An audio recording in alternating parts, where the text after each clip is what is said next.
इन दोस्तों, तो हम लोग कक्षा 10 का मॉडल पेपर सॉल्व कर रहे थे। कल परीक्षा है आप लोगों की, तो आप लोगों के सामने कुछ प्रश्न हैं, इन प्रश्नों को सॉल्व किया जाए और आशा करते हैं आप लोगों का पेपर बेहतर होगा। चलिए, ये द्विघात बहुपद से सवाल आया हुआ है कि 6x² - 3 - 7x के शून्य ज्ञात कीजिए और शून्यकों तथा गुणांकों के भी संबंध की सत्यता की भी जांच कीजिए। इसमें से 5 खंडों को करना है, निम्नलिखित में से किन्हीं 5 खंडों को जवाब आपको देना है। 4 नंबर का प्रश्न है। तो शून्य ज्ञात करने के लिए इसका पहले हम मानक रूप में लिख लेते हैं 6x² - 7x - 3। अब हम इसका फैक्टर करेंगे, तो 6x² को हम मल्टीप्लाई करेंगे -3 के साथ, तो प्लस और माइनस, -6 × 18x², गुणा करने पर 18 आवे, घटाने पर 7 आवे, है ना। तो ये हो जाएगा 6x² - 9x और प्लस 2x, क्योंकि आसमान चिन्ह रहेगा तभी घटेगा, और चूंकि ऋण लाना है तो बड़ा वाला माइनस में रहेगा, और -3। अब इन दोनों में 3x क्या हो जाएगा कॉमन, तो ये बचेगा 2x।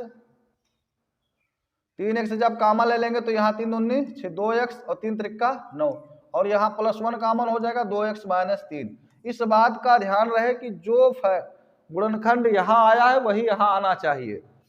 तो 2x - 3 कॉमन हो जाएगा, बाकी बचेगा 3x + 1। अब चूंकि शून्य निकालना है, तो शून्य मतलब होता है x के वह मान जिन्हें रखने पर बहुपद का मान शून्य हो जाए। तो हम बराबर 0 करेंगे शून्य ज्ञात करने के लिए। 2x - 3 = 0, 2x = 3, x = 3/2। दूसरा शून्य हो जाएगा 3x + 1 = 0, 3x = -1, x बराबर आ जाएगा -1/3। तो इस तरह से हमको 2 शून्य प्राप्त हुए। फिर कह रहा है शून्यकों तथा गुणांकों के बीच संबंध की सत्यता की जांच करनी है। तो ध्यान दीजिए, अब गुणांकों और शून्यकों के बीच संबंध होता है, शून्यकों तथा गुणांकों के बीच संबंध, गुणांकों के बीच संबंध। तो इस संबंध को हम देखेंगे अगर रैखिक बहुपद है। कैसा बहुपद है, हम सभी का फार्मूला एक साथ देख रहे हैं। रैखिक बहुपद है ax + b, तो इसका केवल एक शून्यक होगा, तो इसका शून्यक हो जाएगा क्या -b/a, यानी कि माइनस अचर पद और बटे x का गुणांक, बटे x का गुणांक। अगर आपका द्विघात बहुपद है, द्विघात बहुपद है तो इसके 2 शून्यक होंगे। भाई द्विघात बहुपद का मानक रूप x² धन bx धन c। अब इसके 2 शून्यक होंगे, एक अल्फा होगा और एक बीटा। तो अल्फा प्लस बीटा यानी शून्यकों का योग -b/a, और अल्फा इंटू बीटा बराबर होगा c/a। शून्यकों का योग शून्यकों का गुणनफल इस तरह से निकाला जाता है। हाँ, फिर अगर त्रिघात बहुपद है,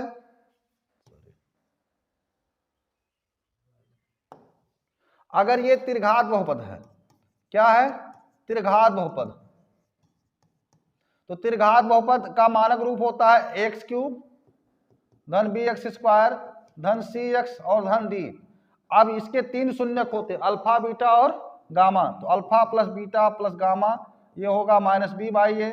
2 शून्यकों के गुणनफल का योग alpha beta beta gamma gamma alpha, ये हो जाएगा क्या c/a। और तीसरा है अल्फा बीटा गामा, ये हो जाएगा -d/a।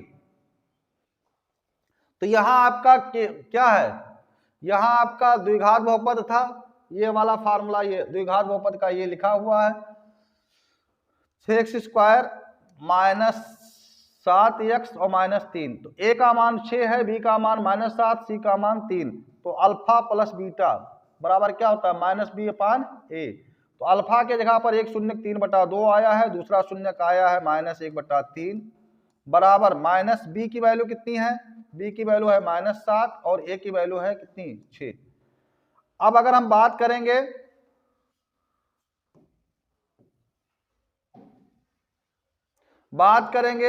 तो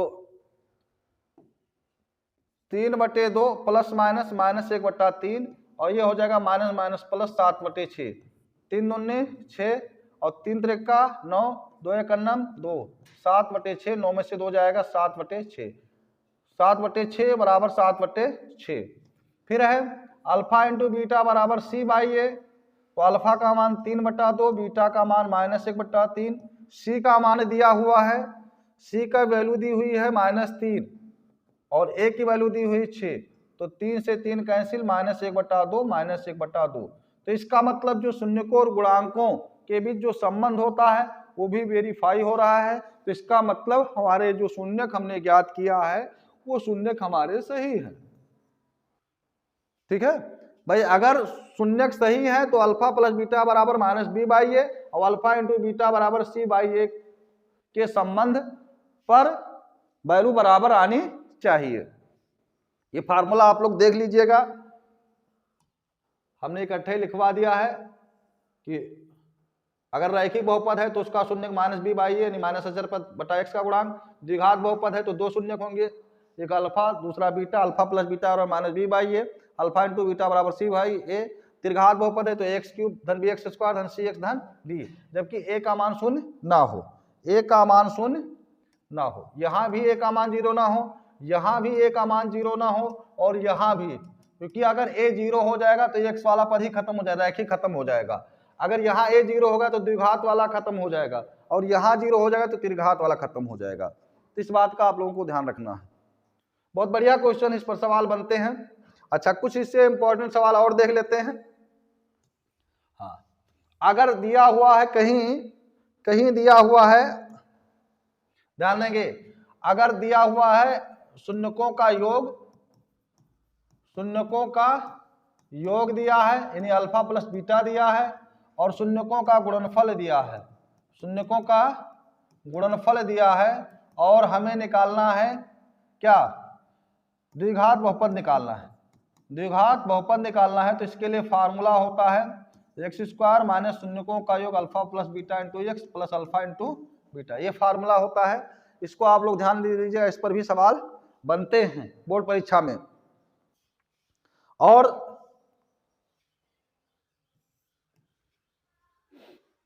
चलिए आगे हम लोग बढ़ते हैं।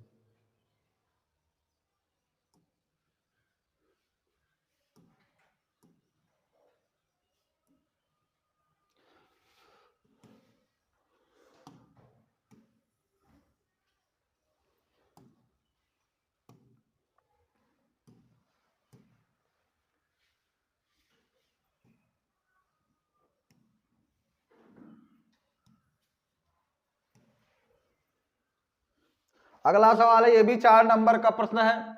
करा दो संख्याओं के वर्गों का अंतर 180 है, छोटी संख्या का वर्ग बड़ी संख्या का 8 गुना है। छोटी संख्या का वर्ग जो है वो बड़ी संख्या का 8 गुना है, दोनों संख्याएं ज्ञात कीजिए। तो अब मान लेते हैं छोटी संख्या का वर्ग बड़ी संख्या का 8 गुना है, तो मान लेते हैं, माना बड़ी संख्या x और छोटी संख्या y, बड़ी संख्या x मान लेते हैं और छोटी संख्या y। फिर इसमें करा है छोटी संख्या का वर्ग, तो छोटी संख्या क्या है, y का वर्ग यानी y²। बड़ी संख्या का 8 गुना है, तो बड़ी संख्या कितनी थी, x का 8 गुना यानी y² बराबर 8x।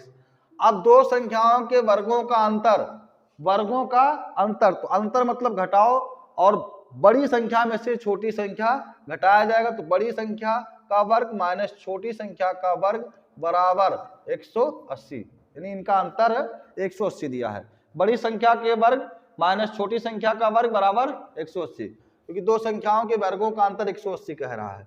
अब y² की वैल्यू कितनी है, y² की वैल्यू यहाँ ऊपर दी हुई है 8x, तो यहाँ रख दो 8x बराबर 180, x² माइनस 8x माइनस 180, उधर प्लस 180 है, इधर आएगा माइनस 100, तो गुणा करने पर 180 आवे और घटाने पर 8 आवे, तो 18 दहम्मा 180, तो माइनस 18x और प्लस 10x, माइनस 180 बराबर 0। x कामन ले लेंगे, x माइनस 18 आ जाएगा, प्लस 10 कामन ले लेंगे, x माइनस 18, x माइनस 18 आपका ये हो गया x प्लस 10, तो इसमें हम 0 बराबर करेंगे तो x माइनस 18 बराबर 0 कर देंगे, तो x बराबर 18 आ जाएगा। x प्लस 10 बराबर 0 कर देंगे, x बराबर आ जाएगा माइनस 10,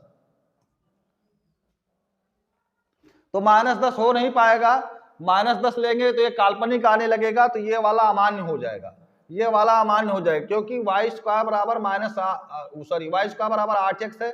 x की वैल्यू जब ऋण में रखेंगे, x की वैल्यू किस में रखेंगे, ऋण में रखेंगे, तो ये अंडर के अंदर ऋण आने लगेगा, तो ये आपका काल्पनिक हो जाएगी, काल्पनिक संख्या हो जाएगी, ये आपका आंसर अमान्य हो जाएगा, ये आंसर आपका अमान्य हो जाएगा। तो x की वैल्यू कितनी होगी, 18 होगी, x की जो वैल्यू होगी कितनी होगी, 18। उसके बाद हम इसमें रख देंगे y² बराबर दिया हुआ 8x, तो y² बराबर 8 गुणे 18, 18 8 144, 144, तो y बराबर आ जाएगा 12। तो ध्यान देंगे, तो बड़ी संख्या आ गई 18 और लिख देंगे नीचे लिख देंगे, अतः बड़ी संख्या, अतः बड़ी संख्या बराबर, बड़ी संख्या बराबर 18 और छोटी संख्या बराबर 12। बड़ी संख्या बराबर 18 और छोटी संख्या बराबर कितनी हो जाएगा, 12 हो जाएगा। बिल्कुल स्पष्ट वहां लिखेंगे परीक्षा में। नेक्स्ट क्वेश्चन है,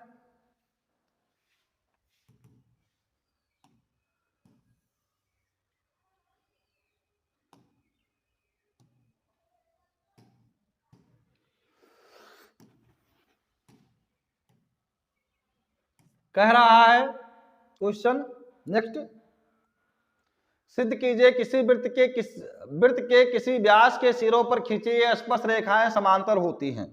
जैसे आपके पास मान लीजिए कोई वृत्त है, कोई आपके पास क्या है, वृत्त है,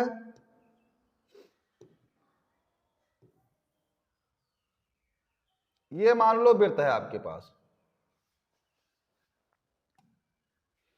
अब ये इसका कहीं केंद्र हो जाएगा, सेंटर हो जाएगा,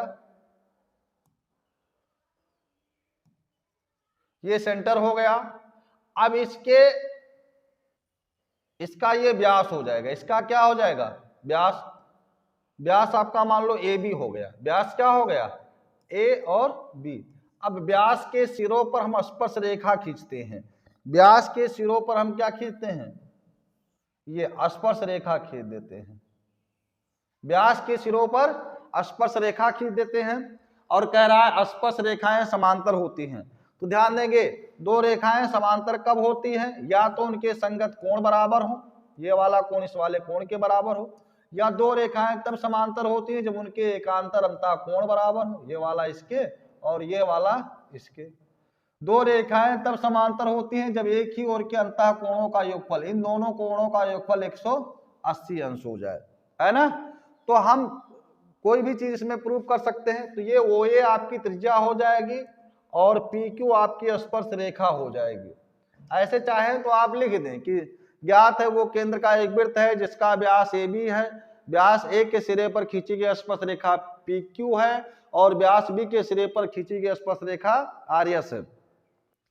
अब OA क्या हो जाएगा, OA वृत्त की त्रिज्या हो जाएगी और PQ स्पर्श रेखा हो जाएगी। तो हम लोग जानते हैं वृत्त की स्पर्श रेखा और स्पर्श बिंदु से होकर जाने वाली त्रिज्या परस्पर लंब होती है।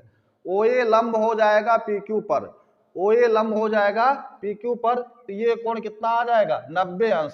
तो कोण OAQ बराबर 90 अंश। OAQ या हम BAQ भी इसको लिख सकते हैं, इसी को हम BAQ लिख सकते हैं। अब अगर हम ऐसे देखें कोण, हाँ इसी प्रकार से OB जो होगा वो लंब होगा RS पर, तो कोण OBR ये भी 90 अंश हो जाएगा और OBR को हम लिख सकते हैं ABR। अब हम देख पा रहे हैं कि कोण BAQ 90 अंश है और कोण ABR, BAQ मतलब ये वाला कोण ये 90 अंश है और ये वाला भी 90 अंश है। तो कोण BAQ बराबर है कोण ABR और ये एकांतर अंतः कोण बन जाएंगे। क्या बन जाएंगे, एकांतर अंतः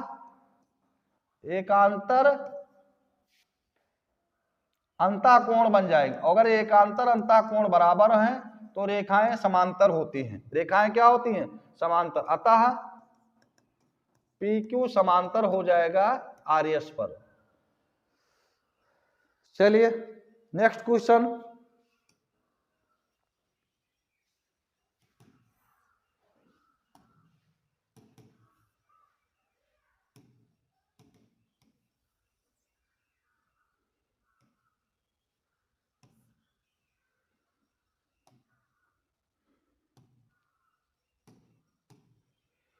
अगला क्वेश्चन है, सिद्ध कीजिए किसी बाह्य बिंदु से किसी वृत्त पर खींची गई स्पर्श रेखाओं के बीच का कोण स्पर्श बिंदुओं को मिलाने वाली रेखाखंड द्वारा केंद्र पर अंतरित कोण संपूरक होता है।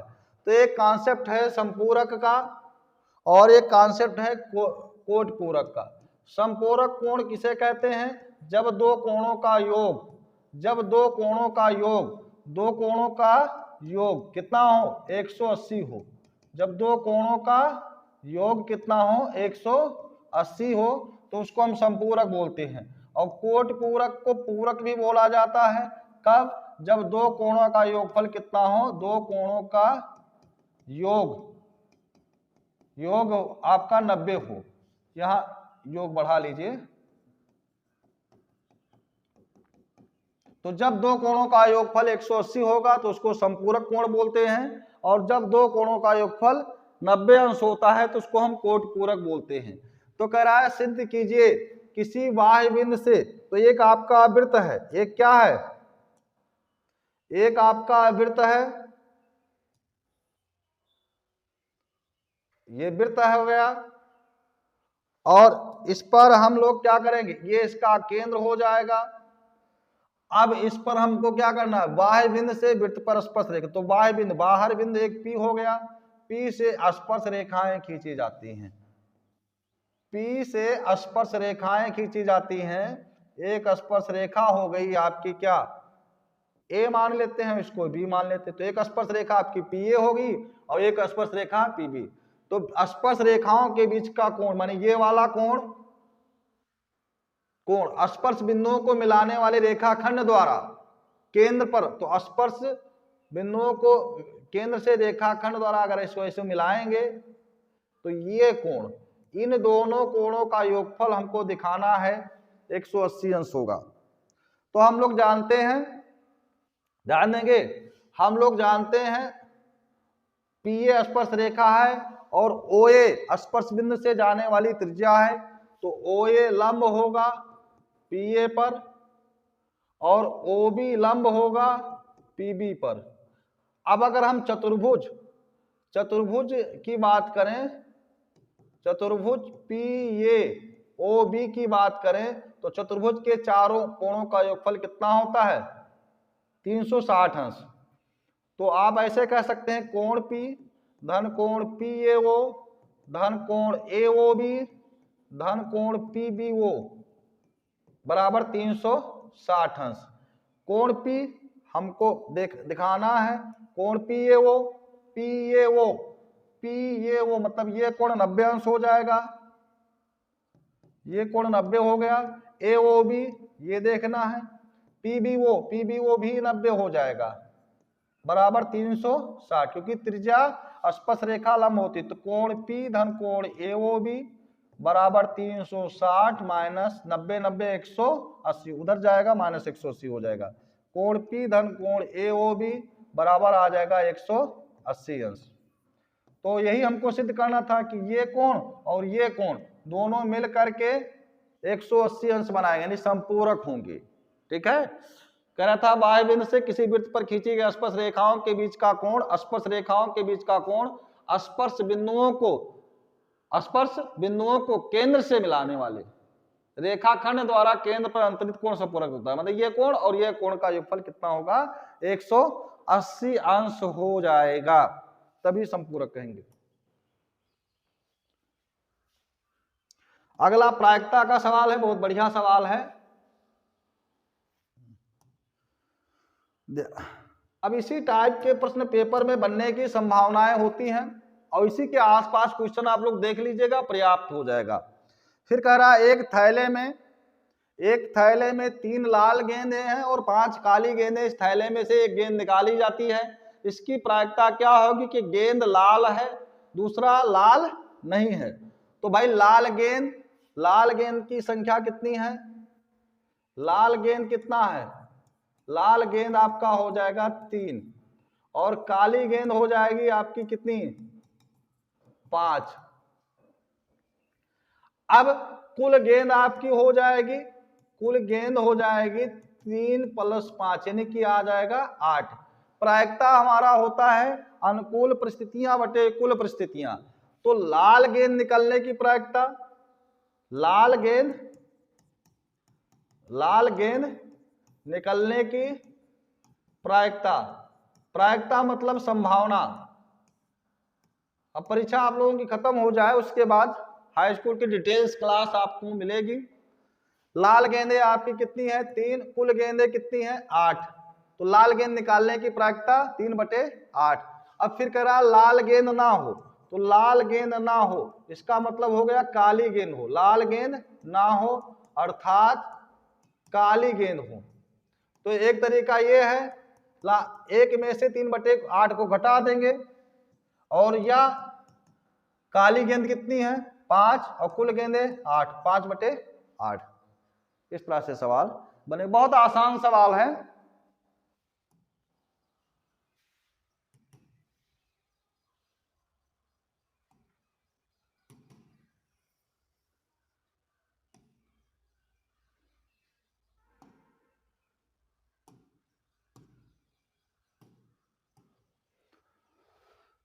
कह रहा है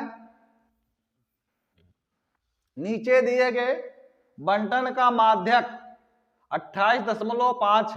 माध्यक मतलब होता है, माध्यक का मतलब होता है माध्यिका, मीडियन। यदि बारंबारताओं का योग 60 है तो x और y के मान ज्ञात कीजिए। तो ध्यान देंगे ये वर्ग अंतराल दिया हुआ है, वर्ग अंतराल।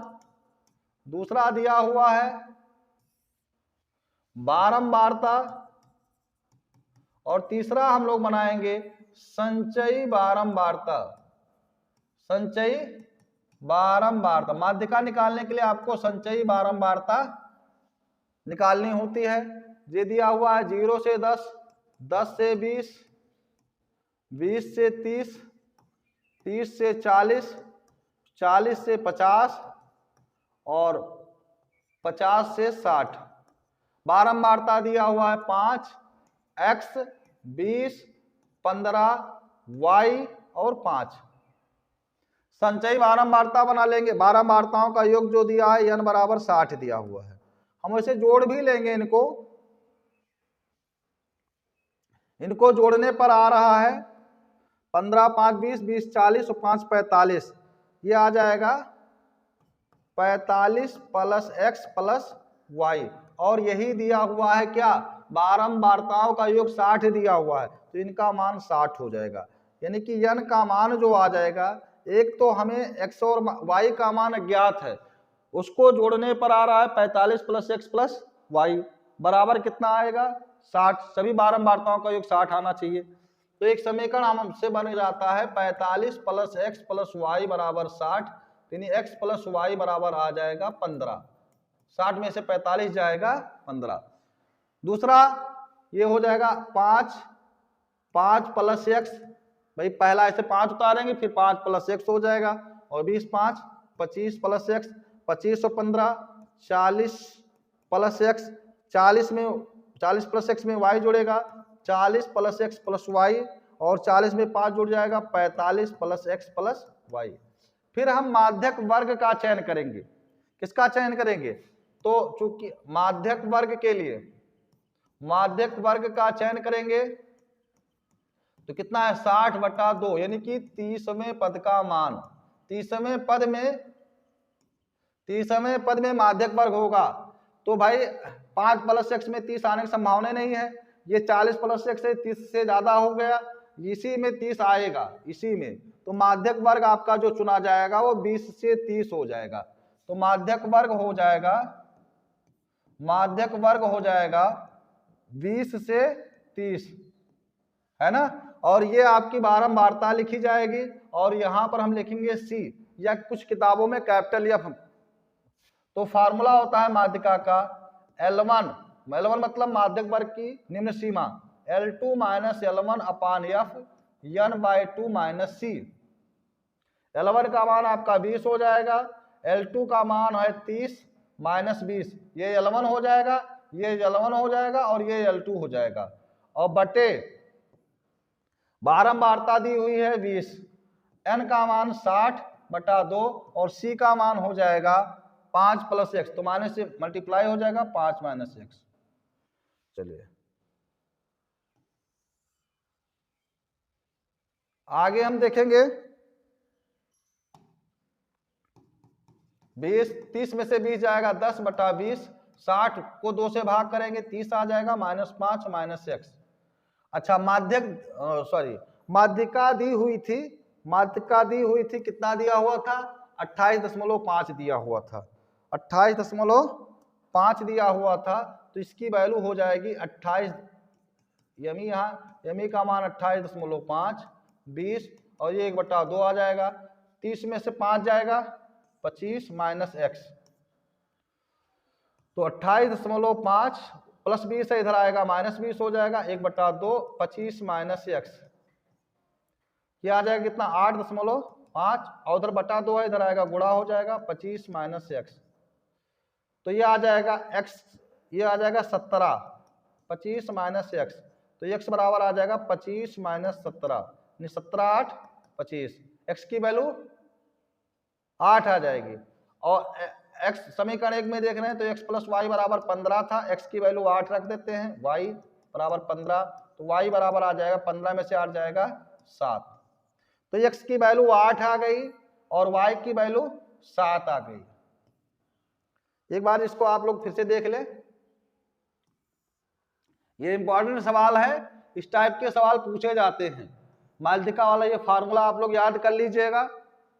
L1 जो होता है, पहले हम इसमें क्या करते हैं, संचयी बारंबारता बनाते हैं, संचयी बारंबारता, उसके बाद माध्यक वर्ग का चयन करते हैं।